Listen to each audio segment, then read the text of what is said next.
Hi everybody, நான் உங்கள் Siva. Welcome to Real Ghost Series.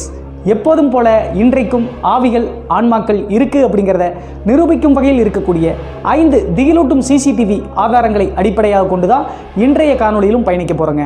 எப்போதுமே நம்ம நிகழ்ச்சிக்குள்ள போறதுக்கு முன்னாடி கருட புராணத்தில் உள்ள ஒரு சின்ன குறிப்பை பார்த்துட்டு போவதை வழக்கமாக வச்சுட்டு இருக்கோம். அதன்படி இன்று நம்ம பார்க்க போற கருட புராணத்தினுடைய குறிப்பு 2 இருக்குதுங்க. ஒரு மனிதன் இறந்த உடனே அவனுக்கு இறுதி மரியாதை செய்வதற்காக அவனுடைய வீட்டுக்குள்ள அந்த சடலத்தை படுக்க வைப்பாங்க. அப்படி படுக்க வைக்கும்போது அந்த பிணத்தினுடைய தலைமேட்டில், அதாவது அந்த தலை இருக்கக்கூடிய பகுதியில் ஒரு ஒற்றை விளக்கை ஏற்றி வைப்பாங்க.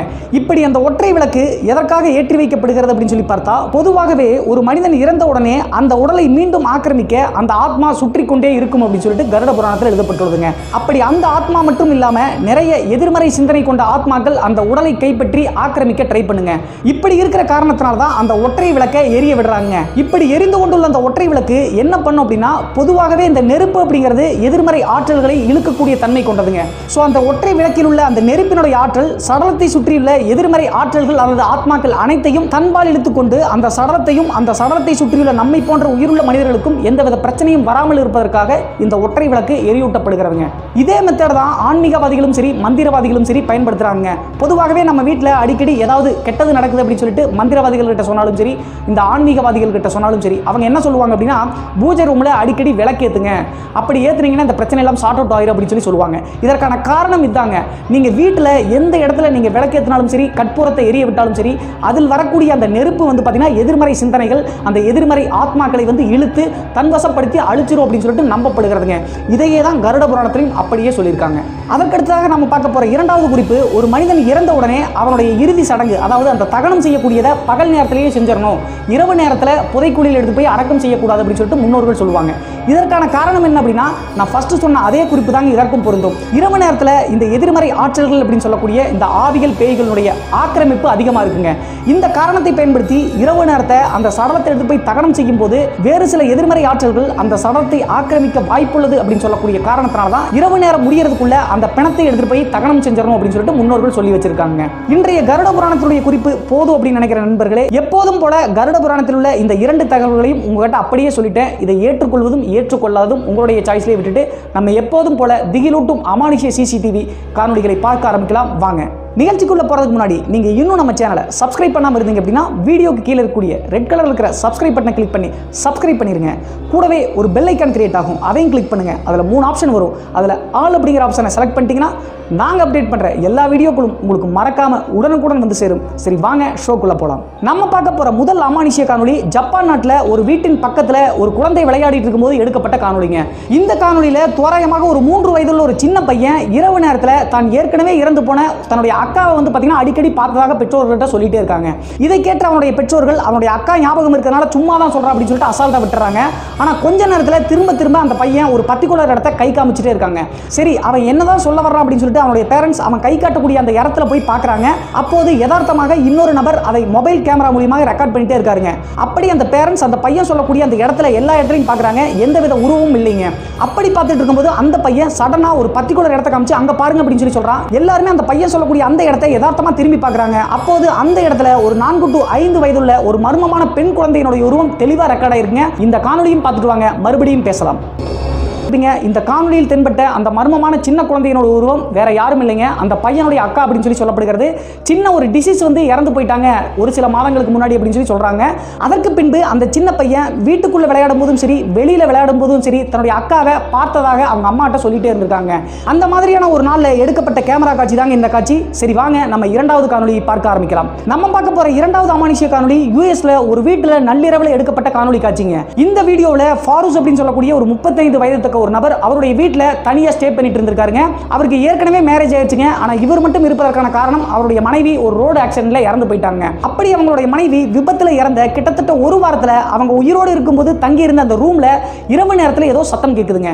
இவர் கொஞ்சம் பயந்த சுபாவம் கொண்டவருங்க. என்ன பண்றது அப்படின்னு சொல்லி தெரியாம தன் கையில் உள்ள அந்த மொபைல் கேமராவை ஆன் பண்ணி அந்த ரூம் பக்கத்துல நெருங்கி போறாருங்க. அந்த ரூமுடைய டோரை திறந்து உள்ள போய் பார்க்கும்போது அங்க ஒரு மர்மமான உருவம் ஒரு மூலையில உட்கார்ந்து இருக்கிற மாதிரி ஒரு உருவத்தை பார்க்கறாருங்க. அதை பார்த்த உடனே பயந்து டக்குன்னு டோரை சாத்திட்டு கொஞ்சம் தூரம் திரும்புறாருங்க. ஒருவேளை நம்மளுக்கு பிரம்மையா இருக்கும் அப்படின்னு சொல்லிட்டு மறுபடியும் அந்த டோரை திறக்கிறாரு. மறுபடியும் டோரை திறந்து பார்க்கும்போது ஏற்கனவே உட்கார்ந்துட்டு இருந்த மாதிரி இருந்த அந்த உருவம் எந்திரிச்சு நின்று கை கால்களை ஆட்டுற மாதிரி தெரிஞ்சிருக்குங்க. உடனே அதை பார்த்து பயந்து வெளியே ஓடி வந்துடுறாருங்க. அந்த காணொலி காட்சிகளை தாங்க பார்க்க போறீங்க. பார்த்துட்டு வாங்க, மறுபடியும் பேசலாம்.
இந்த வீடியோவை அந்த ஃபாரூஸ் அப்படிங்கிற நபர் அவருடைய Facebook பக்கத்துல அப்லோட் பண்ணிருக்காருங்க. அதற்கு பின்பு தற்போது வரைக்கும் அந்த ரூம்ல இரவு நேரத்தில் அமானுஷ்ய சத்தங்கள் கேட்டுட்டு தான் இருக்கு, ஆனா தான் போய் பார்க்கறது இல்லை அப்படின்னு சொல்லிட்டு எழுதியிருக்காருங்க. அந்த வீட்டை விற்கவும் மனசு இல்லாம பகல் நேரத்தில் கூட அந்த ரூமை சுத்தம் செய்வதற்காக கூட நான் போறது கிடையாது, ஆனா அந்த வீட்லயே தான் இருக்கு அப்படின்னு சொல்லிட்டு எழுதியிருக்காருங்க. சரி வாங்க நம்ம மூன்றாவது அமானுஷ்ய காணொலியை பார்க்க ஆரம்பிக்கலாம். நம்ம பார்க்க போற மூன்றாவது அமானுஷ்ய காணொலி பிலிப்பைன்ஸ் நாட்டில் ஒரு மால்ல பொருத்தப்பட்டுள்ள லிஃப்ட் ஏரியாவில் எடுக்கப்பட்ட காணொலிங்க. இந்த காணொலியில யதார்த்தமாக ஒரு நாள் இந்த சிசிடிவி ஆபரேட் பண்ணக்கூடியவர்கள் இந்த லிஃப்ட் ஏரியாவில் தானாகவே ஒரு லிஃப்ட் யாருமே இல்லாம ஓபன் ஆகி க்ளோஸ் ஆகிறத பார்த்துட்டே இருந்திருக்காருங்க. ஏன் இப்படி நடக்குது அப்படின்னு சொல்லிட்டு சிசிடிவி ஃபுட்டேஜ் ரொம்ப தெளிவா செக் பண்ணி பார்க்கும்போது தான் இந்த ஃபுட்டேஜ் கிடைச்சுங்க. இந்த ஃபுட்டேஜையும் பார்த்துட்டு வாங்க, மறுபடியும் பேசலாம். இந்த ஃபுட்டேஜ்ல ஒரு பர்டிகுலர் டைமிங்ல லிஃப்டினுடைய டோர் தானாக ஓபன் ஆகி க்ளோஸ் ஆகிற மாதிரி ஒரு ஆக்டிவிட்டி நடந்துட்டு இருக்கும். அப்போது க்ளோஸ் ஆகிட்டு இருக்கும்போது திடீர்னு அந்த லிஃப்ட் ஓபன் ஆகிறதையும் உங்களால் பார்க்க முடியும். லிஃப்ட் தானாக ஓபன் ஆகக்கூடிய அந்த டெக்னாலஜி நம்ம எல்லாத்துக்குமே தெரியும். தானாக ஏதாவது ஒரு ஆப்ஜெக்ட் வந்துச்சு அப்படின்னா அதுவா ஓபன் ஆயிரும். ஸோ லிஃப்டினுடைய டோர்ல ஏதோ கோளாறு இருக்கு அப்படின்னு சொல்லிட்டு பார்க்கும்போது தான் லிஃப்ட் டோர்ல எந்த கோளாறும் இல்லை, ஏதோ ஒரு மர்மமான உருவம் கிராஸ் ஆகி போனதுனால தான் அந்த சென்சார் டோர் ஆட்டோமேட்டிக்கா திறந்திருக்கு அப்படின்னு சொல்லிட்டு அப்புறம் தாங்க உங்களுக்கு புரியவே ஆரம்பிச்சு. சரி வாங்க நம்ம நான்காவது காணொலியை பார்க்க ஆரம்பிக்கலாம். நம்ம பார்க்க போற நான்காவது அமானுஷ்ய காணொலி டெல்லியில ஒரு வீட்டில் பொருத்தப்பட்டுள்ள சிசிடிவி கேமராவில் எடுக்கப்பட்டதுங்க. இந்த சிசிடிவி கேமரா ஒரு பையனுடைய பெட்ரூம்ல பொருத்தப்பட்டுள்ளதுங்க. எதற்காக பெட்ரூம்ல யாராவது பொருத்துவாங்க அப்படின்னு சொல்லி கேட்டா அவனுக்கு ஈவில் ஃபோர்ஸ் அட்டாக் ஆயிருக்கு அப்படின்னு சொல்லிட்டு பேரண்ட்ஸ் சொல்லியிருக்காங்க. அதற்கு பின்பு சில பேரனாமல் இன்வெஸ்டிகேட்டர் கூப்பிட்டு வந்து அவனுடைய பெட்ரூம்ல சிசிடிவியை பொருத்திருக்காங்க. என்ன நடக்குது அப்படின்னு சொல்லிட்டு அண்டர் சர்வீலன்ஸ் சொல்லுவாங்க இல்லையா, செக் பண்ணி பார்க்கலாம் அப்படின்னு சொல்லிட்டு பார்த்துட்டு இருக்காங்க. அப்போது ஒரு மர்மமான நிழல் போன்ற உருவம் அவனுடைய உடம்புல ஆக்கிரமிக்கிறத தெளிவா ரெக்கார்ட் ஆயிருக்குங்க. இந்த காணொலியும் பார்த்துட்டு வாங்க, மறுபடியும் பேசலாம்.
காணொலியை பார்த்துருப்பீங்க. நம்ம போன்ற இந்த தமிழ்நாட்டிலாம் யாருக்காவது பேய் பிடிச்சிருச்சு அப்படின்னு சொன்னாவே நம்ம ஏதாவது பூசாரி கிட்ட போவோம், இல்லை மந்திரவாதி கிட்ட போவோம், இந்த மாதிரி தான் செய்வோம். ஆனால் இந்த பேரனாமல் இன்வெஸ்டிகேட்டர் அப்படின்னு சொல்லக்கூடியவங்க யார் அப்படின்னா பேய்களை பற்றி ஆராய்ச்சி செய்யக்கூடியவங்க. இவங்க எல்லாருமே என்ன பண்ணுவாங்க அப்படின்னா அந்த சயின்ஸ் எக்யூப்மெண்ட்ஸை பயன்படுத்தி அந்த அமானுஷ்ய ஆற்றல்களை வந்து பார்த்தீங்கன்னா ரெக்கார்ட் பண்ணி அதற்கு பின்பு என்ன செய்யலாம் அப்படின்னு சொல்லிட்டு யோசிக்கக்கூடியவங்க.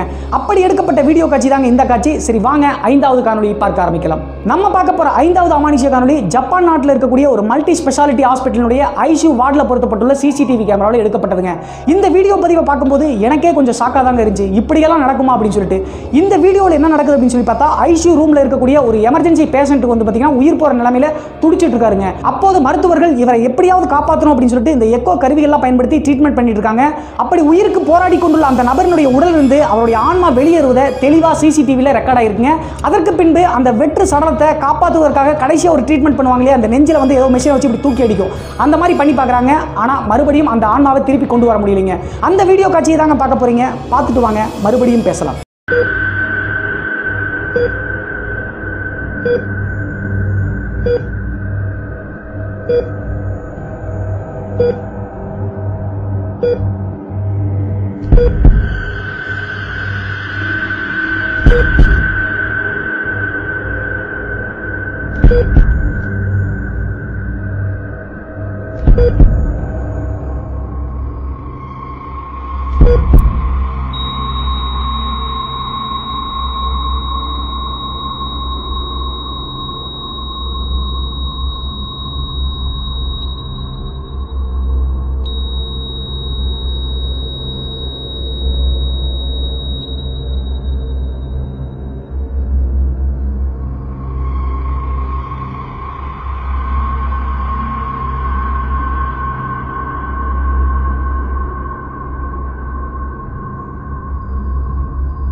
இன்றைய 5 சிசிடிவி காணொலிகளும் கருட புராணத்துடைய குறிப்பும் உங்களுக்கு பிடிச்சிருந்துச்சு அப்படின்னா மறக்காம காணொலி கீழே லைக் பட்டனை தட்டி விட்டு முடிஞ்சா எல்லாத்துக்கும் ஷேர் பண்ணுங்க. ஏன்னா நீங்க பர்சனலாக ஃபாலோ பண்ணணும் அப்படின்னு நினைச்சீங்க அப்படின்னா வீடியோக்கு கீழே இருக்கக்கூடிய டிஸ்கிரிப்ஷனில் சோசியல் மீடியாஸோட லிங்க் கொடுத்துருக்கேன். இன்ஸ்டாகிராம், ஃபேஸ்புக், டெலகிராம் எல்லா லிங்க்குமே இருக்கும். அதில் ஜாயின் பண்ணி ஃபாலோ பண்ணிக்கலாம். இது போன்ற மர்மமான சுவாரஸ்யமான விஷயங்களை நீங்கள் மேன்மேலும் தெரிஞ்சுக்கணும் அப்படின்னா நம்ம சேனலையும் மறக்காம சப்ஸ்கிரைப் பண்ணிருங்க. இன்றைய காணொலி பற்றிய உங்களுடைய கருத்துக்களும் வரவேற்கப்படுகின்றன. மறக்காம கமெண்ட் பாக்ஸில் கமெண்ட் பண்ணுங்க. மீண்டும் ஒரு நல்ல தகவலுடன், சுவாரஸ்யமான தகவலுடன் உங்களை சந்திக்கும் வரை நான் உங்கள் சிவா.